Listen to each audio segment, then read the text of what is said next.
Deus é bom. Amém?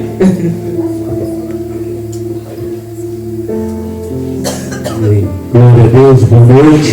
Boa noite. Que a paz de Cristo seja com todos, amém? Me sinto honrado e ao mesmo tempo feliz de estar com vocês. Eu sou praticamente da casa, né? Porque eu nasci aqui próximo, minha família é daqui, né?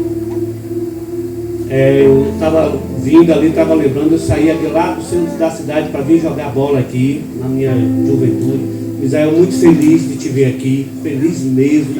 Que bom saber que você está servindo a Deus, você está na casa do Pai firme aí.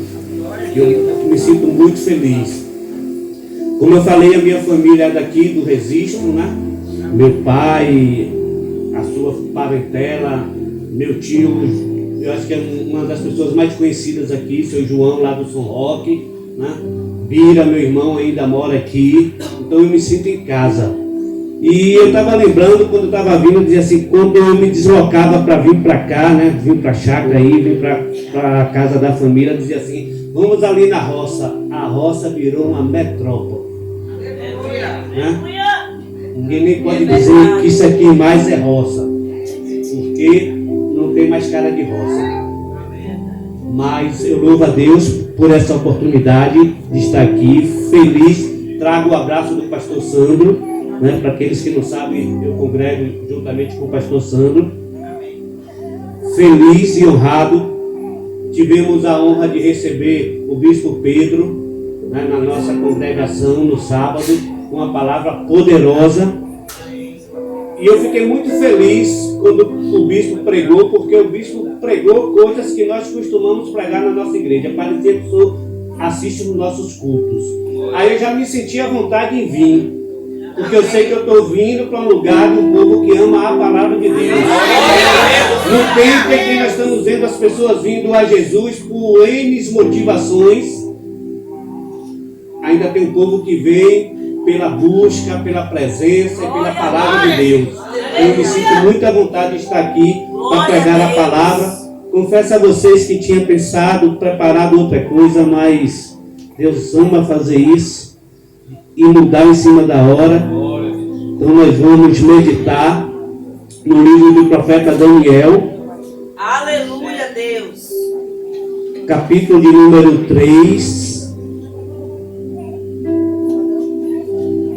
Onde estaremos lendo os versículos 16, ou melhor dizendo, 17 e 18. É tempo de adorarmos a Deus, independente das circunstâncias. Estamos vivendo, bispo, um tempo em que as pessoas vêm para Deus para se tornar empresários de sucesso, vêm para Deus para construir uma carreira política, mas ainda tem aqueles que vêm só para adorar. Glória a Deus! E eu louvo a Deus porque eu sei que eu estou no povo de adoradores. E que não adora a Deus apenas nos momentos bons, não adora a Deus apenas nos momentos onde a despensa está cheia, mas adora a Deus porque Ele é Deus. Aquele que nos amou de tal maneira que enviou o seu Filho para nos salvar. Então o nosso motivo, eu sei que você saiu da sua casa com esse intuito de adorar a Deus. Mas tem um bônus: enquanto você adora, Deus trabalha e cuida de você. Então só se preocupe em adorar, esqueça as preocupações, porque Deus está cuidando de ti.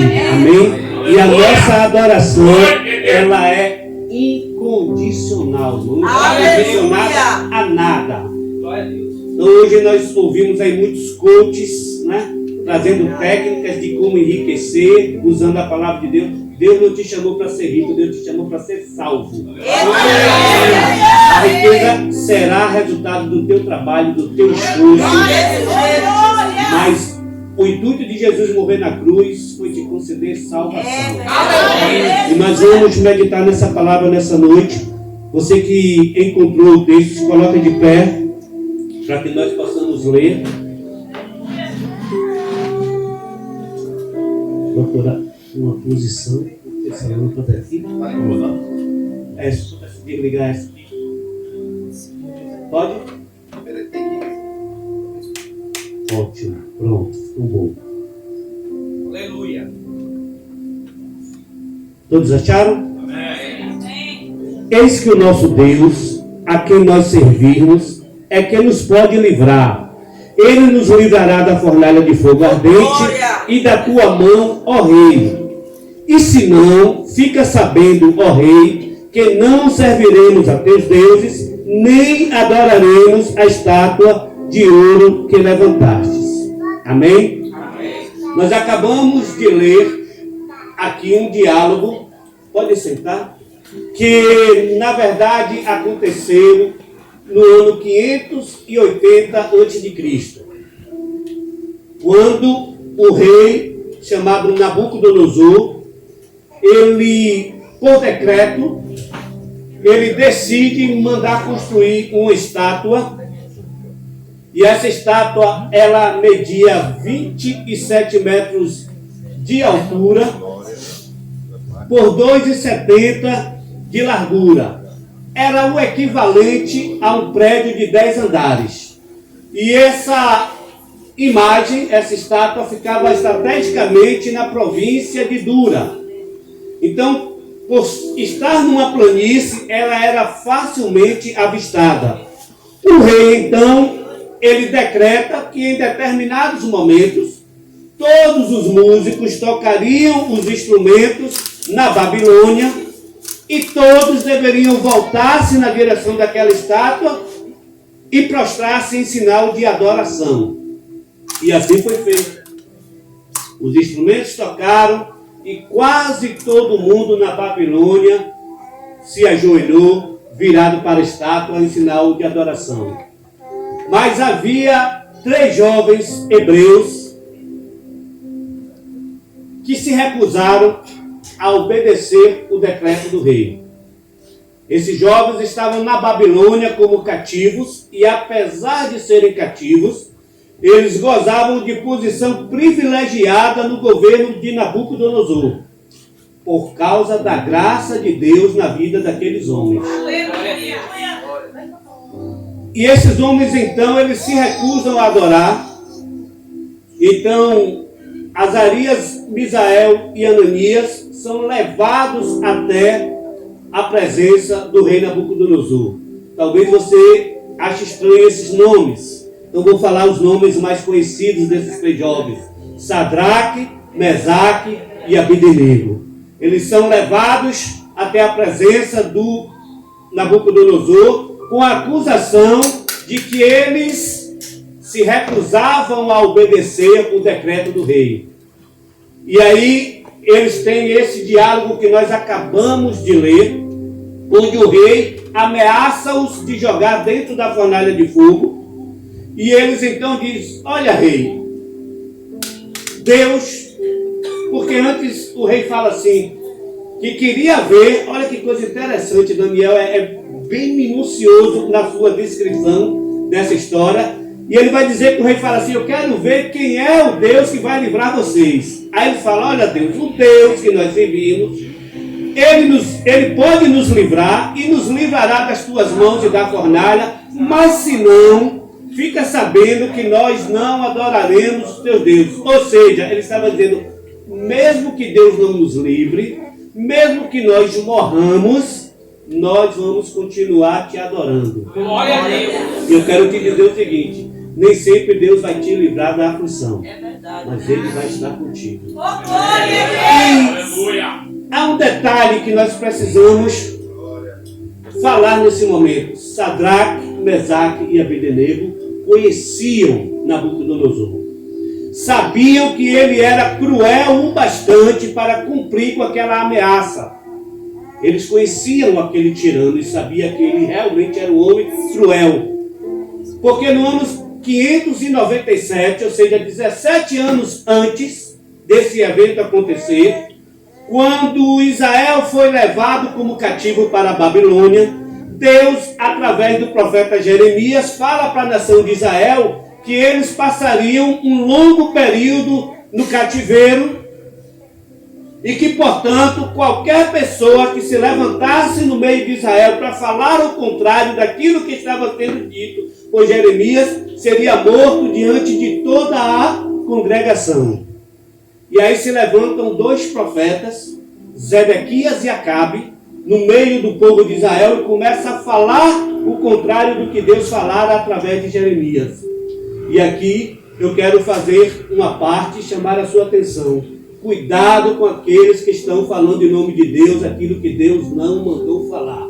Glória a Deus. Muito cuidado, porque hoje o que mais tem é gente falando em nome de Deus sem Deus mandar. Vocês têm homens e mulheres de Deus aqui. Não precisam sair daqui correndo atrás de profetas.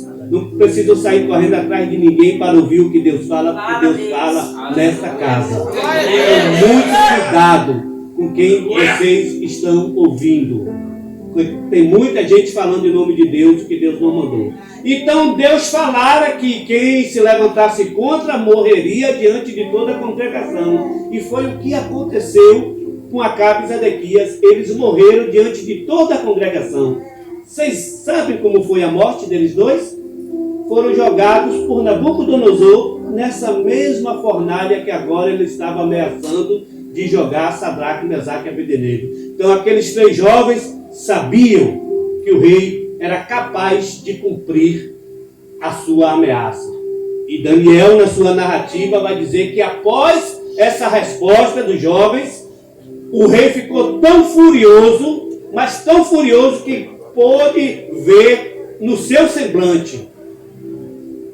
É aquela pessoa que é tomada por Satanás, que você vê no semblante a maldade. É verdade. Foi o que aconteceu com Nabucodonosor. E aí o que ele manda fazer? Aquecer a fornalha 7 vezes mais. Se Zedequias e Acabe morreram na fornalha na temperatura normal, imagina agora o que esperava Sadraque, Mesaque e Abednego. A fornalha estava tão quente, mas tão quente, que Daniel vai dizer que Sadraque, Mesaque e Abednego são amarrados. E olha um detalhezinho que você precisa observar: com seus chapéus, suas capas e suas roupas. E quando chega na beira da fornalha, que estava 7 vezes mais quente do que o normal, os soldados morreram por causa da alta temperatura, apenas na borda da fornalha. E aí os 3 jovens são lançados para dentro da fornalha. Repito, com suas capas, seus chapéus e suas roupas. Olha que Daniel meticuloso. E eles caem. E daqui a pouco diz que Nabucodonosor olha para dentro da fornalha. Acredito eu que esperando não ver absolutamente nada. E aí ele se surpreende ao olhar para dentro da fornalha. E aí deu um bug na cabeça de Nabucodonosor, porque ele diz: nós não jogamos 3? Como agora eu vejo 4, e o quarto tem a aparência do filho dos deuses. Então aquele homem que olha para dentro da fornalha 7 vezes mais quente do que o comum, ele se surpreende, porque ele não esperava ver absolutamente mais nada a não ser cinzas. E ele vê aqueles jovens passeando dentro da fornalha de fogo, acompanhada de um ser divino, como se estivesse passeando na praça de alimentação do shopping com ar-condicionado ligado. E agora o detalhe que Daniel fez questão de registrar. Nabucodonosor grita: Sadraque, Mesaque e Abednego, servos do Deus Altíssimo. Qual foi a pergunta que Nabucodonosor fez antes de jogá-los na fornalha? Quero ver quem é o Deus que vai livrar. E agora, surpreendentemente, ele conhece quem é o Deus. Então manda essa palavra, eu quero profetizar na tua vida. Um inimigo que se levantar contra você vai ver o agir de Deus na sua vida. Ele vai reconhecer que na sua vida existe um Deus poderoso capaz de livrar da fornalha de fogo. E aí Daniel vai dizer que eles saem de dentro da fornalha com suas capas, seus chapéus e suas roupas, sem nem cheiro de fumaça. Eita Deus! Vocês entendem o que é isso? Aleluia! Quem foi criado aqui na região sabe o que é um São João com fogueiras, né? Quando a gente bota o melhor do perfume para vir para a igreja, cultuar a Deus, mas passa enfileirado nas fogueiras, que chega aqui, não tem Egeu, não tem Boticário, não tem cheiro nenhum, a não ser cheiro de fumaça. E você só passa perto. E eles estavam dentro da fornalha de fora, sem cheiro de fumaça, nas suas capas, nos seus chapéus e na sua roupa. Sabe por quê? Porque Deus não livrou Sadraque, Mesaque e Abednego, mas os envolveu com sua glória dentro da fornalha de fogo. E é esse Deus que está aqui hoje à noite. É esse Deus que está vendo a tua aflição. É esse Deus que está contemplando as tuas lutas. Para dizer, não vai te livrar de passar, mas vai passar por você. Afinal de contas, Ele é fiel e Ele prometeu estar conosco todos os dias. Ou seja, nem sempre Ele vai te livrar da luta, mas Ele vai lutar com você. Ele vai estar junto com você. Ele só quer que você continue adorando e confiando nele. Não tinha cheiro de fumaça.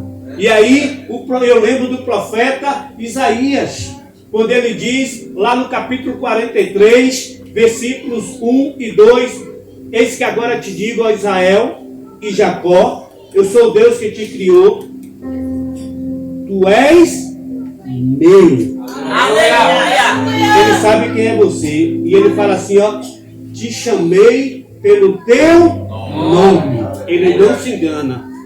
Ele sabe quem é você, Israel.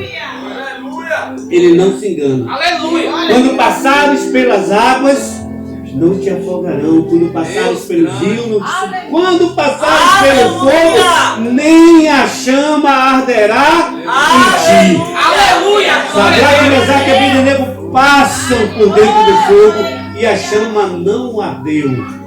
Por quê? Porque Deus estava com eles. Então nem sempre Deus vai te livrar da aflição, da perseguição, da luta, da tribulação. Aleluia, mas tenha certeza que Ele vai estar com você em todos os momentos e concedendo vitória. Mas continue. Está difícil, está sofrido, mas continue. Vale a pena continuar. Vale a pena perseverar, porque a palavra do Senhor diz que aquele que persevera recebe a coroa da glória. E a coroa da glória não é uma peça de pedras preciosas, não é uma peça de ornamento, não. A coroa é a vida eterna, que nós não conseguimos nem conceber o que significa a eternidade. Porque não tem começo, não tem meio e não tem fim. Glória a Deus. A nossa mente não consegue processar isso. Quando a gente vê uma pessoa, e acredito que aqui tem alguns ainda, que já passaram dos 100 anos, a gente fica assim, maravilhados, né? Eu tenho um tio que está com 104 anos de idade, montando cavalo. Esse dia sumiu uma noite e a família, sem saber onde estava, foram encontrar numa roça de milho tocaiando um tatu. Com 104 anos de idade. Todo mundo assim, bestificado com a vitalidade, com a memória, com 104 anos. Por que 104 anos? Diante da eternidade. Aleluia! E há um lugar preparado para você. O salmista, no Salmo de número 12, no Salmo de 66, versículos 11 e 12, ele fala assim: tu nos afligiste, nos puseste numa armadilha, afligiste os nossos lombos, fizeste com que homens cavalgassem sobre as nossas cabeças. Passamos pela água e pelo fogo, mas no final nos levastes a um lugar de refrigério. Talvez você esteja sendo afligido. Talvez você esteja passando pela água e pelo fogo. Tudo isso representa as tribulações, as aflições, as provações que nós enfrentamos. Mas eu quero te dar uma boa notícia. Há um lugar de refrigério te aguardando. E sabe que lugar é esse? Jesus Cristo, poucas horas antes de partir, de voltar aos céus, ele reúne a sua igreja e diz que estava indo para o Pai. Mas eu vou preparar-vos lugar. Para onde eu estiver, estejais vós também.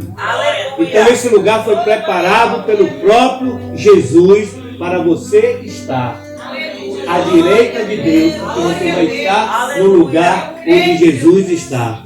E tem alguns que ainda terão um privilégio um pouco maior. Porque certa vez Jesus estava instruindo os seus discípulos e a mãe de dois de seus discípulos se aproxima de Jesus e pede um favor a Jesus e diz: Senhor, permita que quando tu estabeleceres o teu reino, os meus filhos, um sente a tua direita e outro sente a tua esquerda. E aí Jesus educadamente responde a ela: vocês poderão beber do cálice que eu vou beber? Mas Jesus continua ainda dizendo: mas quanto a esse pedido de sentar à minha direita e à minha esquerda, não cabe a mim. O Pai já escolheu e a ninguém o revelou. Deixa eu te dizer, olha para essa pessoa que está do teu lado aí. Pode ser essa pessoa. Eu posso estar pregando para uma das pessoas que vai sentar à direita ou à esquerda do Pai. Essa pessoa pode ser você. E Deus já estabeleceu sentar à direita e à esquerda do seu Filho Jesus. Então vale a pena, mesmo diante da perseguição, mesmo diante da aflição, mesmo diante da escassez, continuar servindo a Deus e adorando a Deus pelo que Ele é. Glória a Deus! Não olhe para as circunstâncias. Na minha caminhada vi muita gente desistir, largar a caminhada porque não alcançou o carro do ano, porque não conseguiu a casa dos sonhos, porque não conseguiu o emprego que tanto queria e decidiu deixar de servir a Jesus por essas coisas que são efêmeras, que são passageiras, que já tem um tempo determinado, uma validade estabelecida, trocando as coisas efêmeras pelas coisas eternas. Não se preocupe se você está passando por tribulação. Olha que coisa interessante. Paulo vai nos dizer lá em Romanos, capítulo de número 5. Fiquem alegres por passar por tribulação. Quando eu não compreendia muito que eu lia isso, eu dizia assim: esse Paulo deve ser louco. Porque como é que ele manda eu ficar alegre passando por tribulação? Ele nem sabe a tribulação que eu estou passando. O que foi a minha tribulação diante da dele? E ele fala: se alegre, porque a tribulação produz paciência. E agora eu quero te dar um conselho. Cuidado você que está pedindo a Deus paciência, viu? Paulo está dizendo que o que produz paciência é... Então quando você pede paciência por tabela, você está pedindo tribulação. Já me disseram uma vez: eu queria ter a paciência de Jó. Deus me livre! Deus me livre dessa paciência. Então a tribulação produz paciência. E a paciência produz a perseverança. Eu espero, vai passar, está doendo, mas vai passar. E a perseverança produz experiência. Oh, glória! Sabe por que ele diz que produz experiência? Porque vai voltar de novo a luta. Você lembra de Davi, quando enfrentou Golias? Davi sai para ir levar mantimentos para os seus irmãos na guerra. Chega, passa por um riacho, pega 5 pedrinhas e tinha uma funda que ele usava frequentemente. E ele vai e se encontra diante de um homem de 3 metros de altura, um guerreiro temido, todo paramentado de armadura, só a lança do homem media quase 6 metros de comprimento. E aí Davi, com 5 pedrinhas na mão, e uma funda é uma espécie de badog, né? Mais difícil ainda de manejá-la. E aí Davi se encontra diante daquele homem desafiando o exército de Israel. E ele fala: quem é esse circunciso para desafiar o exército do Deus de Israel? E aí ele vai até o campo de batalha. Mas qual experiência Davi tinha de guerra? Nunca pegou na espada. Tentaram botar a armadura de Saul, não deu certo. Davi não conseguiu andar, porque ele não tinha experiência de guerra. Mas aí a gente volta e lembra que certa vez Davi estava no pasto tomando conta das ovelhas do seu pai, e o texto vai dizer que apareceu um urso. O que Davi fez? Pegou a sua funda, girou, acertou no urso e matou. Não obstante, aparece um leão. Ele novamente usa a sua funda e mata um leão. E agora aparece Golias. Davi já tinha experiência, já sabia qual era a arma que ele precisava usar. Ele vai e derruba o gigante com uma pedra. Ele não matou o gigante com a pedra, é bom lembrar, ele matou com a própria espada do gigante, mas ele derrubou com a arma que ele tinha. Então, quando você passar por uma luta de novo, você diz: já venci e vou vencer de novo, porque Deus está comigo. Então a perseverança produz a experiência. Vem a luta que vier, eu estou com Deus e vou vencer todas elas, porque Deus está comigo. E aí ele termina dizendo que a experiência produz a esperança, porquanto o amor de Deus é derramado em nossos corações. E qual é a tua esperança? Porque a minha é morar no céu. A minha é ir para esse lugar o qual Jesus preparou. E disse que viria para me buscar. Essa a experiência que a esperança que alimenta o meu coração. Está face a face com Deus, frente a frente com Deus que nos criou e que nos amou tanto que enviou seu Filho Jesus. Então isso já é motivo suficiente para a minha felicidade. Eu não preciso ter um carro do ano, eu não preciso ter um iPhone de última geração, eu não preciso ter milhões de seguidores na minha rede social, porque a minha alegria está em ser salvo, em fazer parte do povo que vai morar no céu. Minha alegria é te encontrar lá, saber que um dia estaremos juntos, adorando e louvando a Deus.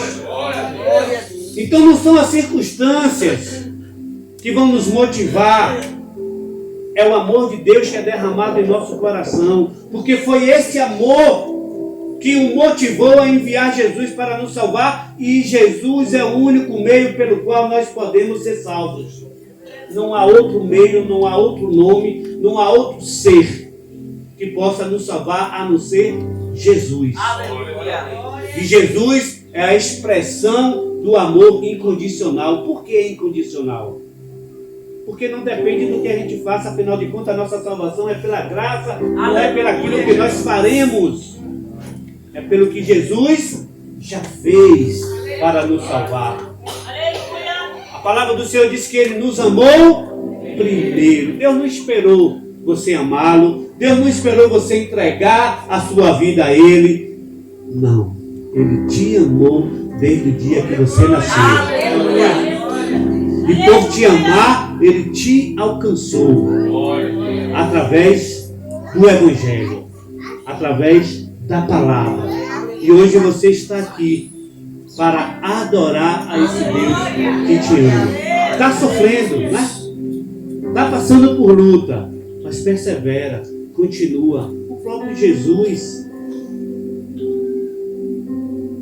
Ei, no mundo tereis aflições, mas tem de bom ânimo. Aleluia.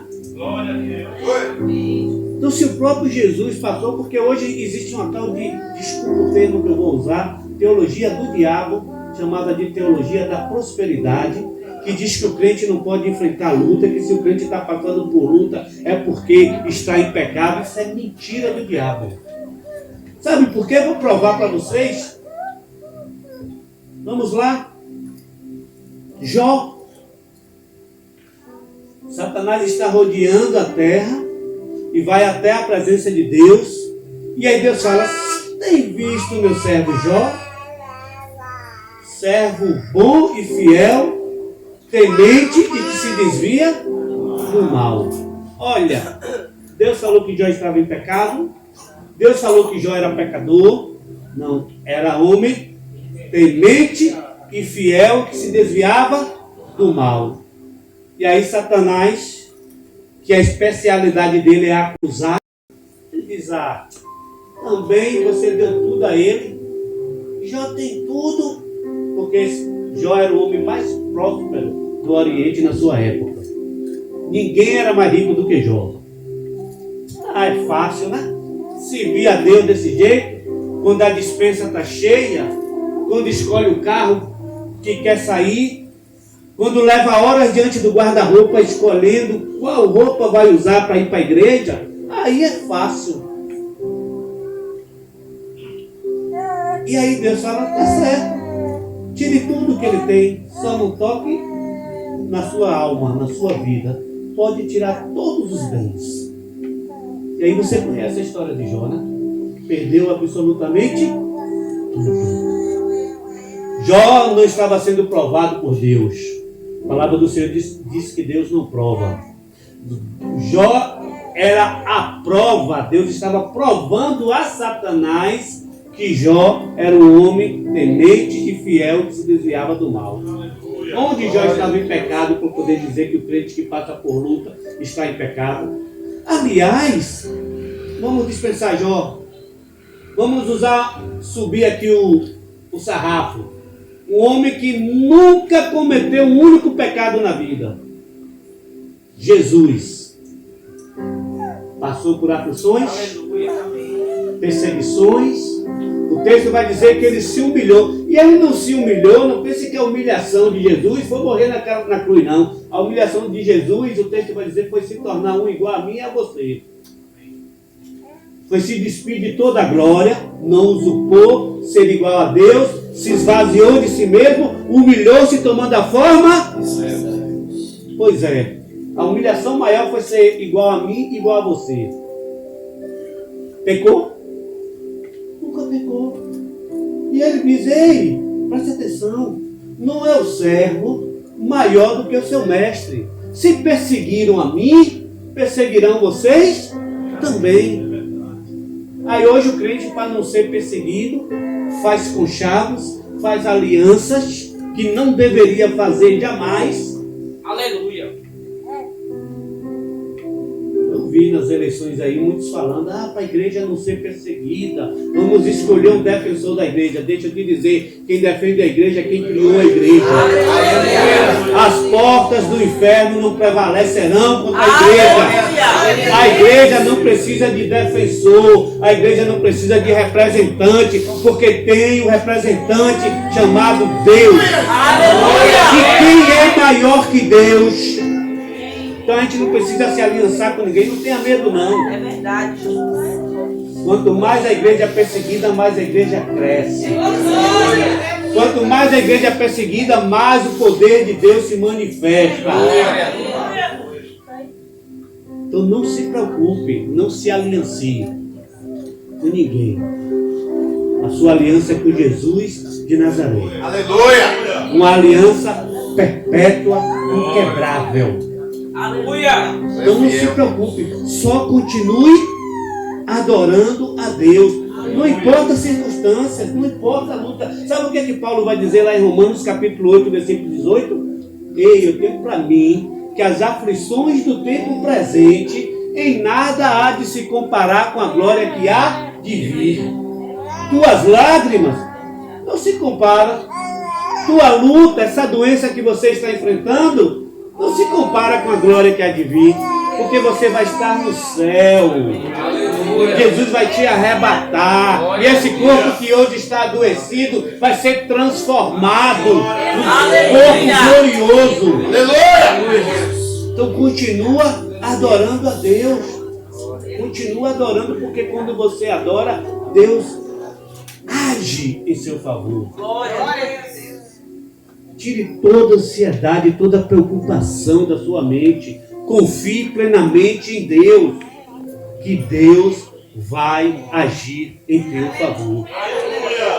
Para a gente encerrar, eu lembro de 2 homens que são lançados na prisão porque pregavam a palavra, e o texto vai dizer que eles são açoitados com vara, jogados no calabouço, e além de estar no calabouço, presos seus pés e suas mãos nos troncos.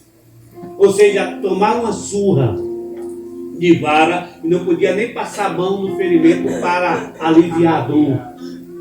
Estava na prisão, não existe lugar pior do que prisão, eu falo porque eu já estive. Estava num calabouço, não tem lugar pior na prisão do que o calabouço, porque também já estive. E estavam com seus pés e mãos amarrados. Não tive essa experiência. Mas eu sei o que é um calabouço, eu sei o que é uma prisão. E aqueles homens não maldizeram o Senhor, não se queixaram, eles continuaram adorando a Deus. E o texto vai dizer que eles começam a cantar, a louvar. E aí eu fico imaginando, eu gosto de ler a Bíblia e minha mente viaja. Tento ver a cena, como é que estava acontecendo. E aí quando eu leio esse texto eu lembro, e eu vejo Paulo e Silas cantando na prisão, e Deus sentado no seu trono, e à medida que o som vai chegando lá, Deus vai balançando os seus pés. Aleluia. E Deus balançando os seus pés, acontece o sobrenatural. Um terremoto acontece. Deus, é forte. Aleluia. E as cadeias se partem. E Deus livra o seu servo. Aí você vai dizer, Cosme, era na Macedônia. Na Macedônia é natural acontecer terremoto. Não vi nada demais. Vou dizer, você está certo, era na Macedônia. Na Macedônia é natural ter terremoto. Mas onde você já viu um terremoto numa escala onde as paredes se partem, onde as correntes se quebram e ninguém morre? Porque o texto vai dizer que não teve uma morte sequer nesse terremoto. Até o carcereiro que pensou em se matar, Deus não permitiu. Aleluia. Vou profetizar mais uma vez na sua vida. Deus vai usar o natural de forma sobrenatural. Deus vai usar o natural de forma sobrenatural na sua vida. Você só precisa continuar adorando. Não importa a sua luta, não importa as circunstâncias, não olhe para as circunstâncias. Olhe para o Deus, aleluia, Criador de todas as coisas. O Deus que comanda. Por isso que Isaías e João, posteriormente lá na ilha de Patmos, tem uma visão que eles veem Deus sentado no trono. Sabe o que é que isso significa? Ele está regendo soberanamente. Tudo está sob a boa, perfeita e agradável vontade de Deus. Você não é folha seca solta no vento. Você não é barco à deriva no mar. Deus está cuidando da sua vida. Tem um propósito essa luta. Tem um porquê essa enfermidade, é que o nome dele vai ser glorificado através da sua vida. Amém? Glória a Deus.